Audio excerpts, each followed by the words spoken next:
Critères comportementaux illégaux. Comment ne pas les subir? Aujourd'hui, on va parler d'un sujet qui concerne directement la vie professionnelle de millions de salariés. Les critères comportementaux dans l'évaluation annuelle. Sont-ils légaux? Qu'est-ce que l'employeur peut exiger? Que dit la loi? Et surtout, que dit la Cour de cassation dans son arrêt récent du 15 octobre 2025? Un arrêt très important car il a invalidé le système d'évaluation professionnelle d'une entreprise car les critères comportementaux de ce système d'évaluation étaient illégaux. Restez bien jusqu'au bout de la vidéo car dans la dernière partie, je vous expliquerai comment faire invalider un système d'évaluation professionnelle illégal pour les salariés, les syndicats ou le CSE. Cette vidéo sera structurée en 4 parties. Dans une première partie, je vous donnerai le cadre légal des critères d'évaluation. Ensuite, dans une deuxième partie, j'en viendrai aux critères comportementaux. Sont-ils légaux ou illégaux? Dans une troisième partie, j'analyserai le très important arrêt de la Cour de cassation du 15 octobre 2025. Et dans une quatrième partie, je vous ferai la liste de toutes les actions que vous pourrez mener contre un système d'évaluation que vous jugez illégal. Avant de commencer les explications, j'aimerais que vous vous abonniez à cette chaîne et que vous mettiez un pouce bleu. Cela aidera à son développement pour vous apporter encore plus d'informations et de trucs utiles pour vous défendre efficacement au travail face aux abus qu'on observe trop souvent. Allez, on commence.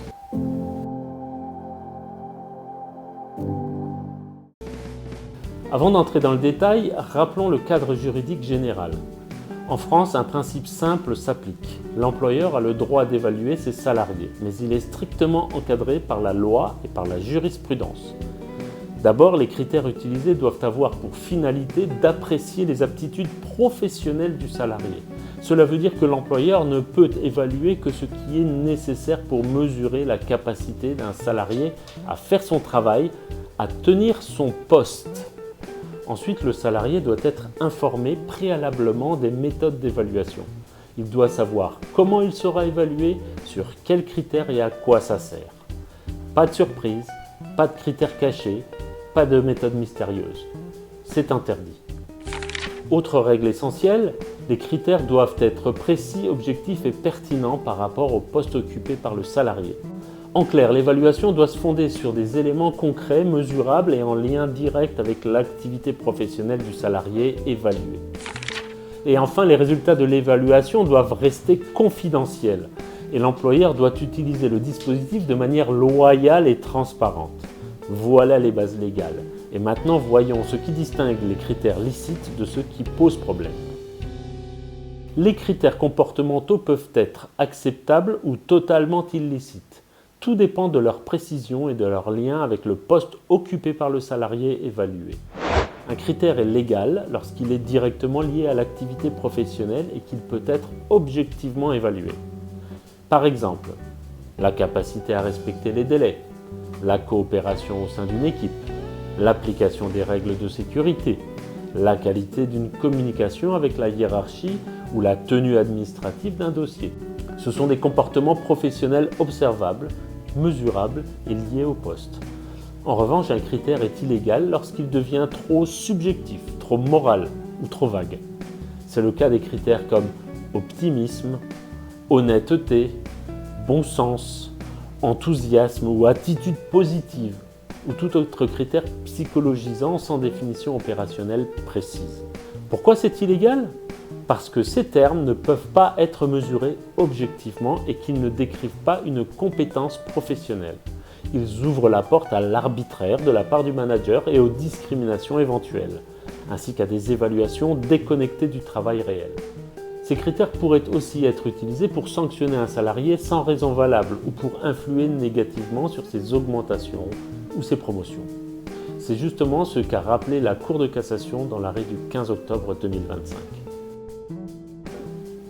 Entrons maintenant dans le cœur du sujet, l'arrêt très important du 15 octobre 2025 dont le numéro est 22-20.716. Dans cette affaire, une entreprise avait mis en place un dispositif appelé « Entretien de développement individuel ». Dans ce dispositif, une partie de l'évaluation portait sur des compétences comportementales. Certains critères étaient formulés de manière extrêmement vague et moralisante. On trouvait par exemple optimisme, honnêteté, bon sens. Un syndicat a contesté ces critères et a saisi la justice. Soit dit en passant, vous voyez l'intérêt d'avoir un syndicat dans une entreprise. Le CSE n'est pas habilité à faire cela. La Cour de cassation a alors rappelé un principe essentiel. La méthode d'évaluation doit reposer sur des critères précis, objectifs et pertinents au regard de la finalité professionnelle. C'est-à-dire qu'on doit analyser ces critères en fonction du travail réel attendu de la part du salarié. Dans cette affaire, les critères utilisés n'étaient ni précis, ni objectifs, ni suffisamment liés aux aptitudes professionnelles réellement nécessaires pour les postes des salariés évalués. La Cour a donc jugé que le dispositif était illicite. Résultat, le dispositif d'évaluation devait être modifié et il ne pouvait plus être utilisé en l'état. Ce qui est intéressant dans cet arrêt, c'est que la Cour confirme une tendance. Les critères comportementaux ne sont pas interdits en soi, mais ils doivent être concrets, professionnels et justifiés par le poste. Par exemple, on peut demander à un salarié d'être souriant s'il se trouve à l'accueil de l'entreprise, mais pas s'il fait du développement informatique. Dans ce cas, l'employeur n'a pas le droit d'imposer aux salariés d'être de bonne humeur. Il n'y a aucun lien avec leur poste. De plus, dès qu'ils deviennent flous ou moralisateurs, ces critères tombent dans l'illégalité.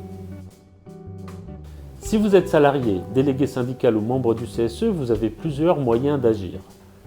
Vous pouvez demander à l'employeur la communication officielle de la grille d'évaluation. Vous pouvez exiger de connaître les critères exacts, leur définition, leur mode de calcul et leur finalité. S'il est impossible d'obtenir ces informations, clairement c'est un signal d'alerte. Il y a anguille sous roche comme on dit. Ensuite, vous pouvez alerter le CSE.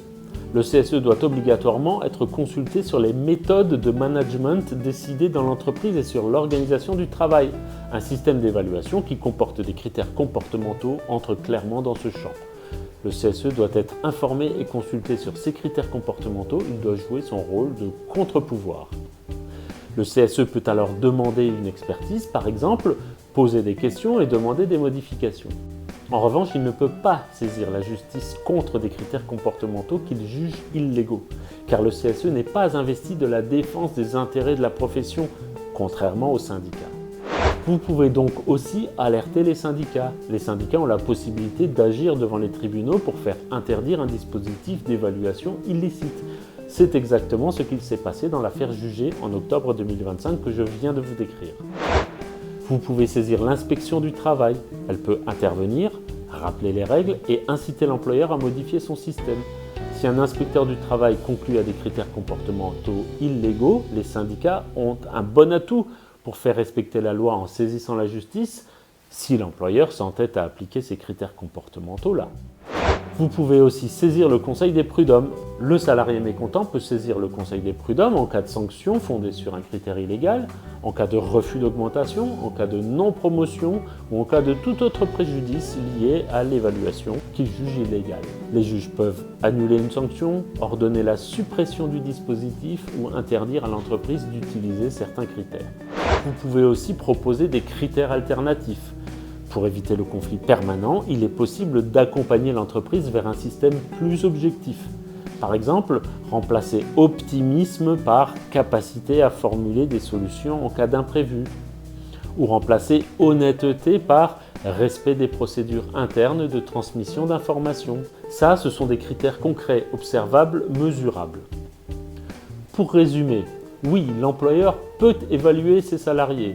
Oui, certains comportements professionnels peuvent être évalués, mais non, il ne peut pas utiliser des critères vagues, moralisants ou psychologiques sans lien direct avec le travail des salariés évalués. L'arrêt du 15 octobre 2025 le rappelle très clairement.